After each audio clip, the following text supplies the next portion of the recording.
Chapter 2. You should have been there. When Mr. Granite became our third grade teacher 1,100,000 months ago, I suspected he was really an alien from another planet. There were two reasons. First, our principal, Mr. Klutz, told us there was a flying saucer in the teacher's lounge. Second, I noticed that Mr. Granite didn't have any hair growing out of his nose or ears.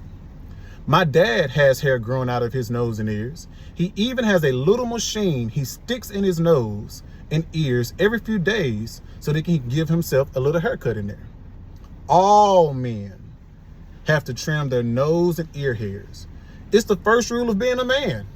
But Mr. Granite didn't have any nose or ear hairs at all. Clearly, he was not from planet Earth. To see if my theory was right, the gang and me snuck over to Mr. Granite's house. That day, we were like spies. It was cool. And guess what we saw? Mr. Granite was building a spaceship in his garage. The spaceship was powered by microwave potatoes. We caught him red-handed. Mr. Granite admitted to us that he was born on the planet Ignorark, which was granite spelled backwards. He told us he was planning to blast off and go back to Ignorark the next day. The only problem was that a cow bumped into his spaceship just as he was taking off. Mr. Granite parachuted out before his spaceship exploded, and he was forced to stay on Earth and teach third grade to us. It's a long, sad story. So anyway, back to what happened the other day during recess. We were all looking up in the sky. The spaceship was coming down slowly. It was round and silver and spaceshipy looking. "Run for your lives!" shouted Neil, the new kid. "I'm scared," said Emily, who was scared of everything. "This is cool," I said. At first I thought maybe we were just having some kind of drill, like we have fire drills all the time in case there's a fire at school. Maybe this was a drill in case there was an alien spaceship.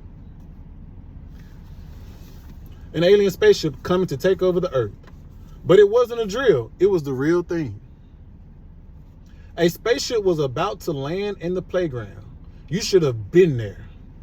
We got to see it live and in person. Smoke poured out of the spaceship as it hovered over the playground. Colored lights were flashing.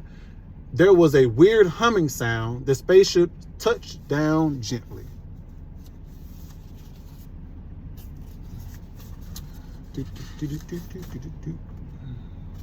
Uh-oh. Flip the page. There we go. All the smoking lights and humming stopped. I looked at Michael. Michael looked at Ryan. Ryan looked at Neil. Neil looked at Alexia. Alexia looked at me. Then we all looked at Mr. Granite. He was staring at the spaceship. A ramp slid down from the bottom of the ship, and you'll never believe in 1,100,000 years who walked out. I'm not going to tell you. Okay, I'll tell you. But you have to read the next chapter. So nanny, boo-boo on you.